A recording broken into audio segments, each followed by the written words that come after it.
Make sure to stay till the end. We'll explain about 2 hidden clips. If you don't know about them, you can completely damage your dash.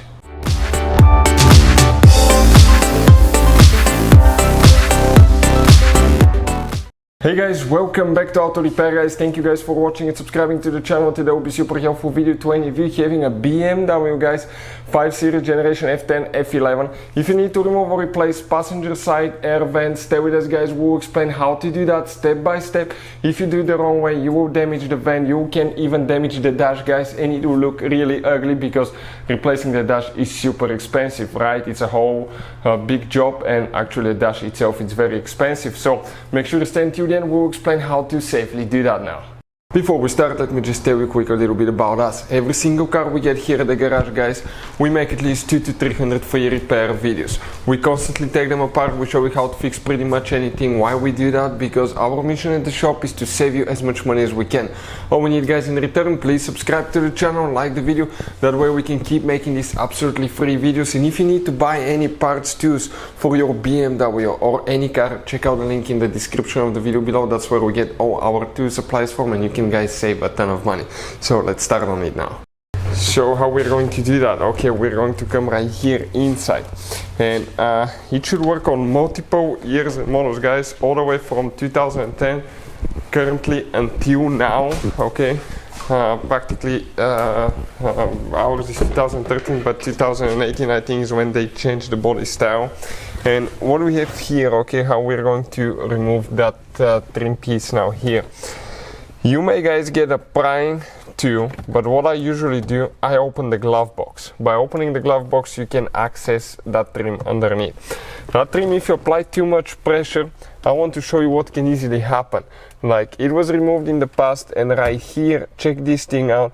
It's a little bit, guys, okay, wrinkled. Okay, practically you can crack it. So you need to apply firm pressure for that center dash trim. And how you do that, you start on one end, okay? There is multiple clips, and a little bit at a time you go. You don't just pull from one side and try to yank it out guys, it doesn't work that way. Now we're going to go ahead, keep pulling a little bit, gently comes out. What do we have here specifically? Okay, let's explain now. Here we have the ignition switch that we're going to disconnect. Okay, let me focus, perfect, just like that, by pressing right here in the middle. Okay, and it comes out. Don't pull for the wires because you can easily guys break them. Here we have a couple more switches. One, okay, is for the vents, and the other switch that we have specifically here, I think this is for the central locking. So this one is a little bit trickier to remove, but it's doable. Then we just have one little bitty trim right here that they attach to. Okay, let me see if it's going to come out.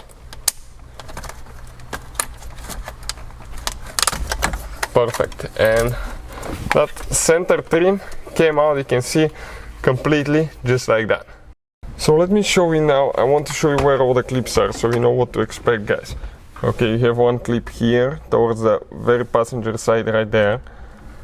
So you have 1, 2 right here, 3, 4, 5.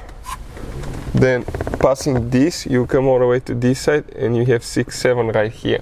They go in these holes, you can see like that. It's very important to know so you can avoid damaging guys, okay, your trim piece and dash as well. So if we come to the side now, that dash vent, you can see the reason we need to remove, okay, the center dash trim is due to the fact that we have 2 screws that we need to remove with Torx 20. So we're going to go ahead and remove these 2 now. They will eventually come out guys. Check this thing out, one is out.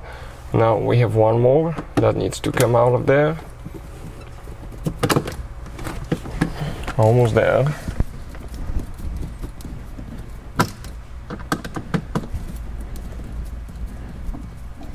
Perfect.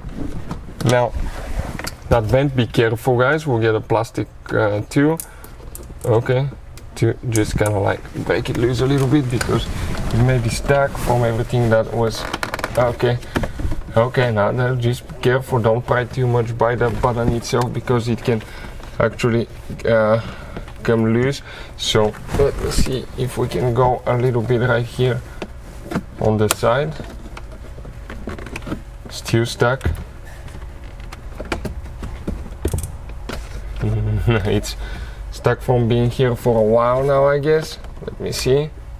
So you need to kind of like start it from the bottom, then you need to grab it, guys, and push it down. I think there is some hidden clips, so make sure to stand till the end. Kind of like we're pushing here down and out at the same time. Okay, just jiggle it a little bit, be careful. Okay, I hear some. Okay, clips going, came out. Let's explain now where all the clips are located now. Okay, the clips that we're talking about. Okay, these clips right here. Check this thing out. Those are the clips that we needed to get out. Okay, nothing on the side. Nothing on the side, just these two. And this actually, guys, with a small screwdriver. Okay, let me show you now. Let me just grab a screwdriver here. I want to show you. If we get a small screwdriver and you go through here, through the front, okay, sometimes you can access them and pull them, but not always. If you can't, you're just going to grab and push down at the same time and start prying, and eventually it will come out. You can see just like that. So we got it out safely. Otherwise, if you don't know what to do, you can damage your dash. Your vent will be broken all the way as well. Hopefully the video will be helpful. Thank you for watching and see you next time.